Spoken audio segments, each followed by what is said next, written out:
Atenção! Começa agora uma teleaula de História do Ensino Médio. Você vai assistir a teleaula de número 57. Bons estudos!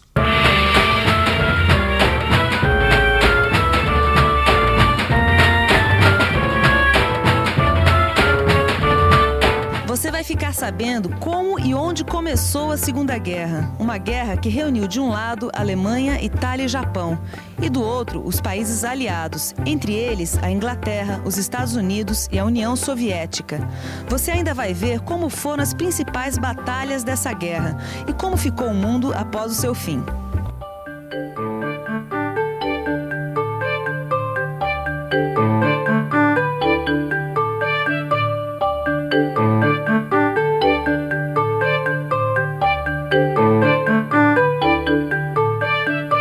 Desde 1936, a Alemanha nazista vinha conquistando territórios na Europa. Mas por que as grandes potências capitalistas não faziam nada para deter o avanço dos alemães? Por que é que elas assistiam passivas às investidas imperialistas da Alemanha nazista? A resposta é simples.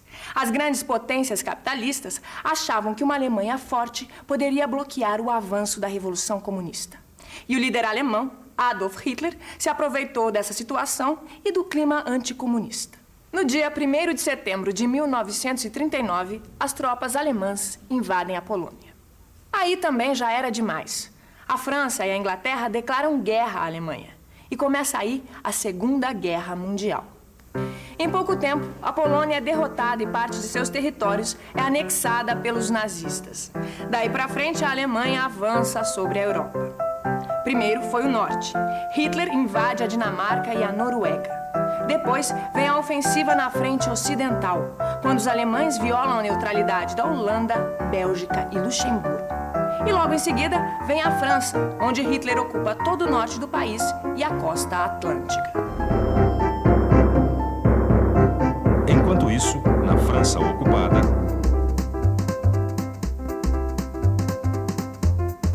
Eu não te falei que esse Marechal Pétain ia deixar a gente na mão?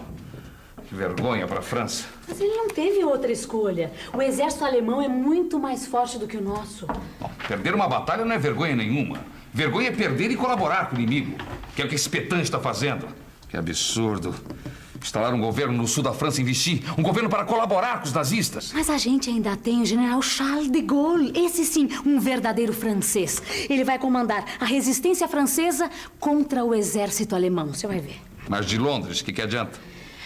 Mas Londres, meu marido, é o calcanhar de Aquiles de Hitler. Ele bem que tentou invadi-la, mas não conseguiu. Entre os meses de julho e setembro de 1940, Londres foi duramente bombardeada pela Alemanha. Apesar das baixas, os ingleses vencem. Hitler desiste de invadir as Ilhas Britânicas. Foi a primeira derrota dos nazistas. Enquanto a Força Aérea bombardeava Londres, o exército nazista se uniu às forças italianas para invadir a Grécia em 1940. Mas a Grécia não foi o único país ocupado na região dos Balcãs. Iugoslávia, Bulgária e Romênia também foram invadidos. Até esse momento, o conflito se concentrava no continente europeu, mas em meados de 1941 se transforma numa verdadeira guerra mundial. Cairo, Egito. Rita querida, o norte da África é realmente impressionante.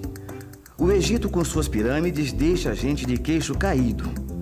Os italianos parecem ter pensado o mesmo durante a Segunda Guerra, porque o Egito foi um dos primeiros países fora da Europa que as tropas fascistas de Mussolini quiseram invadir. Só que por aqui não tiveram vez e perderam a batalha para os ingleses. Além do Egito, as forças fascistas italianas tentaram ocupar a Líbia, a Somália e a Abissínia. Só não foram totalmente derrotadas porque os alemães enviaram reforços e conseguiram garantir um certo equilíbrio de forças na região. Mas, na verdade, naquele momento, os alemães estavam interessados mesmo no vasto território soviético, rico em petróleo, cereais e outras matérias-primas. Hitler havia feito um acordo de não agressão com Stalin, o líder soviético. Mas depois de ter fracassado na Inglaterra, Hitler teve que desprezar esse acordo para garantir a hegemonia alemã no continente europeu. Junho de 1941. As fronteiras da União Soviética são invadidas por uma multidão de 3 milhões de soldados alemães. Os alemães subestimam a capacidade de defesa dos soviéticos, que resistem heroicamente e transformam a União Soviética no palco das maiores batalhas terrestres da Segunda Guerra. Pois bem, até agora a gente tem a seguinte situação. Os italianos lutam no norte da África e os alemães avançam pelo território soviético. Mas e o Japão? Você deve estar se perguntando. Bom, o Japão estava em campanha militar para conquistar a Ásia. E apesar de contar com o apoio dos alemães, os japoneses ainda não haviam entrado na guerra. Mas um dia, isso mudou. Julho de 1941. Com o apoio da Alemanha, o Japão ocupa a Indochina, principalmente por causa da grande quantidade de petróleo e borracha, matérias-primas fundamentais para alimentar sua máquina de guerra. Os Estados Unidos, outro país que até então se mantém isolado, protestam e começam a pressionar o Japão para retirar suas tropas da China e da Indochina. Como o governo japonês se recusa a deixar suas conquistas, os Estados Unidos proíbem a venda de matéria-prima para o Japão. Era o que faltava para o Japão entrar na guerra. A aviação japonesa ataca a frota americana ancorada em Pearl Harbor, no Havaí. Depois desse ataque, os americanos não têm outra saída e entram na guerra. Com a entrada dos Estados Unidos no conflito, a gente tem agora nos campos de batalha os principais envolvidos na Segunda Guerra. De um lado, os países do eixo, a Alemanha, a Itália e o Japão, e do outro lado, uma união que ganha o nome de Grande Aliança e que tem como líderes os Estados Unidos, a Inglaterra e a União Soviética. Então, Gil, foi Churchill pela Inglaterra, Roosevelt pelos Estados Unidos e Stalin pela União Soviética. Olha, sabe que essa foto até hoje me surpreende, Vicente? É, e se pensar que a Alemanha só chegou onde chegou porque países como a Inglaterra acreditaram que era ela, a Alemanha, que ia barrar o avanço da União Soviética. Pra você ver como o mundo dá voltas. Foram os próprios comunistas que se aliaram aos capitalistas. Mais ou menos um ano depois de ter se concretizado, a Grande Aliança começa a dar resultados. E os aliados começam a vencer uma série de batalhas. No Pacífico, as tropas americanas detêm o avanço japonês. Na África, os ingleses derrotam o poderoso general alemão Rommel em El Alamein. Logo depois, uma expedição anglo-americana desembarca na Argélia e no Marrocos, obtendo o apoio das colônias francesas. Em maio de 43, 250 mil soldados alemães se rendem na Tunísia, encerrando a guerra na África. Já os soviéticos, em fevereiro de 43, depois de uma gigantesca batalha em Stalingrado, impõem uma derrota total aos alemães, que começam a ser expulsos da União Soviética. No Pacífico, os americanos vão cada vez mais ganhando espaço dos japoneses. Mas ainda estava faltando uma ofensiva no sul da Europa, mais precisamente na Itália fascista de Mussolini. O que acaba acontecendo em julho de 43, quando tropas anglo-americanas iniciam a conquista da Sicília.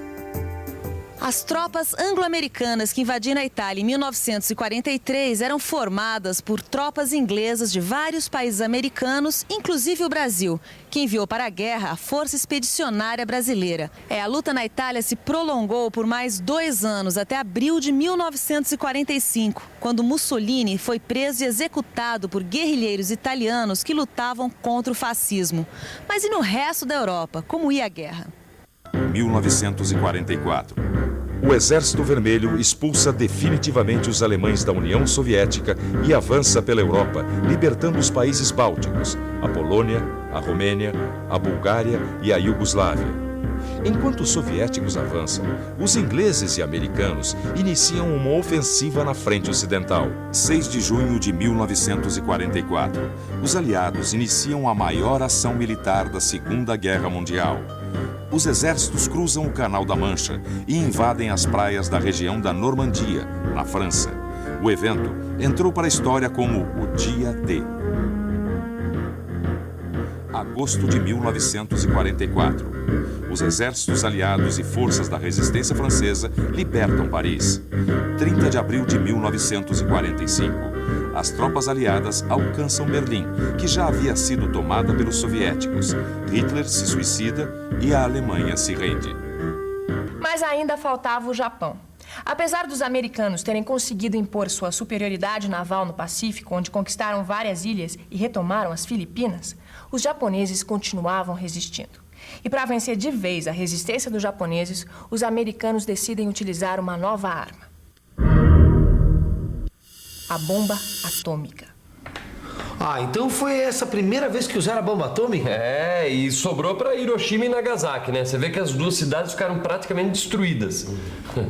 E vem cá, os americanos conseguiram o que eles queriam? Bom, Gil, depois dessa não tinha mais como, né? Ó, quase um mês depois, no dia 2 de setembro de 1945, o governo japonês abaixou as armas e se entregou. Aí estava oficialmente encerrada a Segunda Guerra Mundial.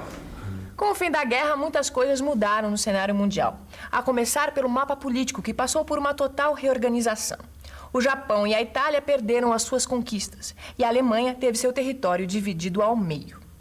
O lado oriental foi ocupado pela União Soviética e o ocidental pelos Estados Unidos, Inglaterra e França.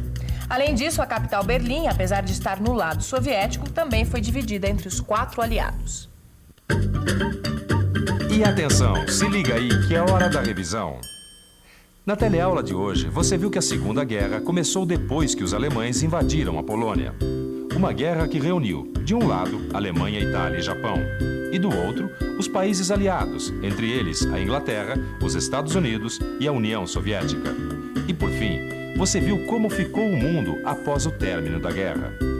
Quase 50 milhões de mortos. Vastas regiões da Europa, da África e da Ásia foram arrasadas pelas bombas. Aliás, a Segunda Guerra deixou feridas por todos os lados, principalmente após o julgamento de Nuremberg, que revelou para o mundo todo o que acontecia na Alemanha durante o regime nazista, onde milhões de judeus, ciganos, comunistas e oposicionistas em geral foram cruelmente assassinados nos campos de concentração. Como ficou o mundo depois da Segunda Guerra? Quem deu as cartas dali pra frente?